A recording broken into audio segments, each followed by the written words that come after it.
kigudde waani. Abavubuka bano kulisha fikise wanyana w'emyaka 17 ne munne Dani Mawejje bakwatiddwa abatuuze b'e Kazo oluvannyuma lw'okumenya ekkanisa emanyiddwa nga Kazo Gospel Church mu kiro ne babbamu ebintu. Ya planning okukola mu kusanga agenda kukola sound mu mwaka gw'ogwako. Mwatete mugenda bitunda?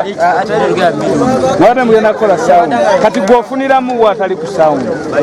One ebyo one enyinyi yabindetera n'okubitaka. Gwofuniramu wa? Mube babbye mubadde mu laptops, emizindalo, amatundu balikosa n'ebintu ebirala ebikozesebwa mu byempuliziganya mu kanisa eno. Baana bato tebasobola kuba balina kufa bakwema emigo bamutere abafune okubaaga. Nangamba abasirikale bangoba najje waka netubera waka mama namugamba fika kitogenda waka bafadi najja nambuza mukola kiti namugamba tonzande ndye nammere bano olukwatiddwa abatuuze babawazeewaze yogayoga ku kanisa eno babalaga engeri gye bagimenyemu ng'olubatuusiza wano babakubyemu ne ku miggo. Kati gwe mulagirire nga wabadde omulagirire.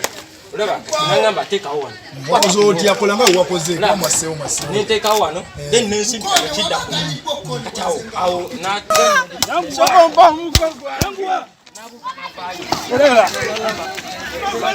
Era wansi.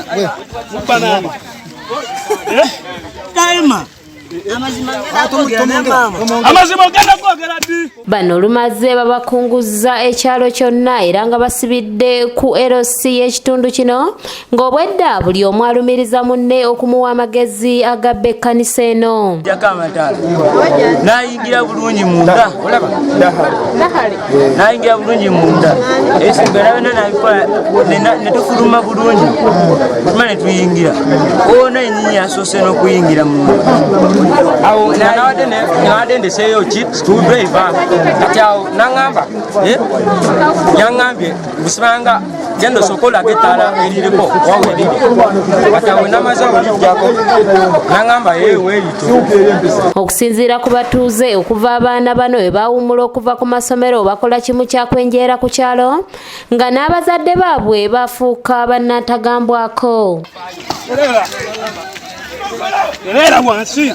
Tugenza okwekanga ng'ate abaana abamenya tubale luli tumanyi bakulu naye kati bakya musanvu kati oyo muwulidde Shafiki wa yakamala P7 naye amenya n'okubba nabba ate tebakyabba bino bintu bya sententini babba bintu bya bbeeyi ebintu omuntu gw'onaagamba nti muntu mukulu yakibbya ate kati abo be bakoze ki be bali mu kubba. Bano bagamba nti ne baba byakwerinda ne babagambako naddala mu ssaawa za kafyu abazadde ate badda kuba ebyokwerinda ne babavuma ekireetedde abaana baabwe okuwaganyala. Bakyaliyo era mbagamba yonna gye bali oba babawulira oba bababala bajje mangu be reporting ku office za LC Kazo Central Zone 2 ewa chairman. Tulemereddwa tukozeeko kye tukoze ne tusaba tulabika okubanga tuwuliziganya bamaama ne bataata abaana abo mubatuyambireko abaana bazunga tetumanyi waje bagenda netuleetera obulwadde ewaka. Ssentebe w'ekitundu kino Nathan Bogere asabye abazadde okukuuma abaana baabwe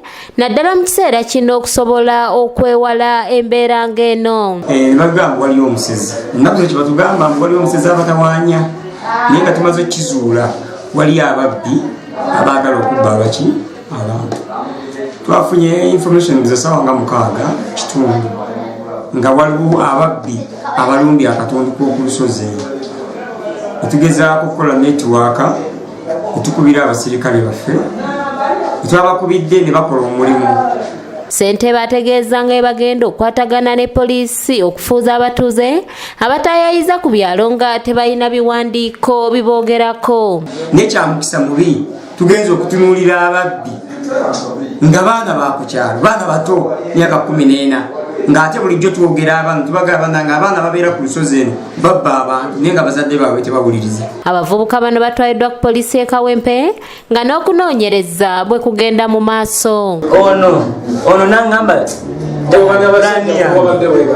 nemubuuza pulani ki era ya kyaki. Shafiru Mwesije yakusakidde eggulire lino ku lwa ABS Television. Kaima Amazima ogenda kwogera ddi yanguwa